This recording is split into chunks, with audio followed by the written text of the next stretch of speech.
আলহামদুলিল্লাহ, প্রতিশ্রুতি অনুযায়ী আপনাদের যে কথা দিয়েছিলাম, আমাদের এই জায়গাটার মধ্যে পালন করা হবে কোয়েল পাখি এবং মুরগি। সেজন্য একটা খাঁচা তৈরি করা হয়েছে দুইতলা।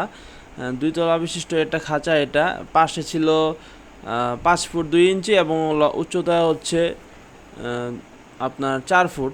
এই হচ্ছে আপনার খাঁচার ভিতরের অংশটা দেখতে পাচ্ছেন। ওপরে টিন দেওয়া হয়েছে এবং দুতলা বিশিষ্ট খাঁচা। ওপরের তলায় কোয়েল পাখি এবং নিচ তলায় আমরা মুরগি পালনের চিন্তা করতেছি। পরবর্তী পরিকল্পনা সম্বন্ধে জানতে পেজটি ফলো করে রাখবেন আপনারা। এই যে দেখতে পাচ্ছেন, এখন আমরা কোয়েল পাখিকে খাবার দিব এবং অনেক কাজ বাকি আছে এখানে। আপাতত আপনাদের দেখানোর জন্য আর কি দিচ্ছি। এটা লেয়ার 1 একটা ফিড।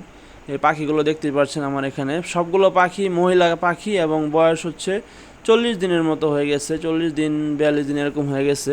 দেখতে পাচ্ছেন কি চমৎকার পাখি এবং খাবার দেওয়ার সাথে সাথে খুবই অ্যাক্টিভ। পাখিগুলো খেয়ে নিচ্ছে খাবার।